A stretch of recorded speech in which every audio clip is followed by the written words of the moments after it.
కానీ అంబేద్కర్ అలా రాజీ పడలా. అంబేద్కర్ మహనీయుడు అలా రాజీ పడలా.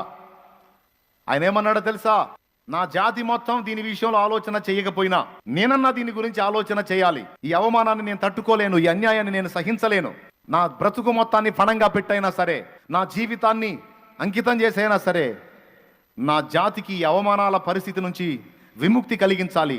దానికోసం ఎంత కష్టపడైనా సరే నేను సాధించాలి అని ఆ పసితనం నుండే దీక్షాబద్ధుడై నడుం కట్టి కష్టపడి చదవటం మొదలుపెట్టాడు. క్లాస్ రూమ్లో ఆయన కూర్చుంటే ఎవ్వడూ పరిష్కరించలేని ప్రశ్నలకు ఆయన సమాధానం చెప్పేవాడు. కానీ ఆయన మాత్రం లాస్ట్ కూర్చోవాలి. ఆయనకు దప్పికైతే మిగిలిన పిల్లలేమో వెళ్ళి గ్లాసు కుండలో ముంచుకొని తాగొచ్చు.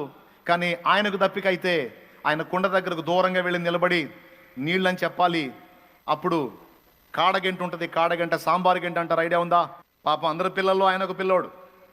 ఎవరూ చెప్పలేని లెక్కలు ఆయన చెప్తాడు. ఎవరు ఆన్సర్ ఇవ్వలేని ప్రశ్నలకు ఆయన ఆన్సర్ ఇస్తాడు. Class first. కానీ తాగే నీళ్లను కూడా ఆయన తాగనిలా. మిగిలిన పిల్లలందరూ వెళ్ళి తాగుతున్నారు. నన్ను ఎందుకు తాగనియరు మాస్టర్ అంటే, అరే నువ్వు అంటరాని జాతిలో పుట్టావు. ఒకసారి వెళ్ళి ఆయన అలాగా తీసుకున్నందుకు సారు కొడతాడు. నీకు దప్పికైతే నన్ను అడగాలి, నేను వచ్చి పోస్తాను. దోశలు పట్టుకుంటే ఆ కాడగంట తీసుకొని ఆ దోశట్లో పోస్తే తాగుతాడు. పోయే దారిలో ఒక చోట మంచినీళ్ళు అవుతాయి ఆయనకి.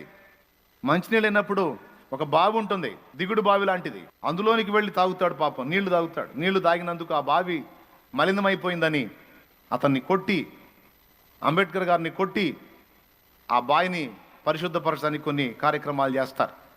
ఎందుకు? దళితుడు నీళ్లు తాగాడని. అంటరాని వాడు ఆ నీళ్లు ముట్టాడు, నీళ్ళు అపవిత్రమైపోయినాయి అని. ఎంత దుర్మార్గమో చూడండి. ఇవన్నీ ఆయన హృదయాన్ని గాయపరిచినాయి. ఒక గురిని ఏర్పరచుకున్నాడు. నా జాతి అన్యాయం అయిపోతుంది, నా జాతిని ఉద్ధరించాలి. ఎట్లా చేయాలి, ఎట్లా చేయాలి, ఎట్లా చేయాలి, ఎట్లా చేయాలి? రాత్రింబగళ్ళు అదే తపన.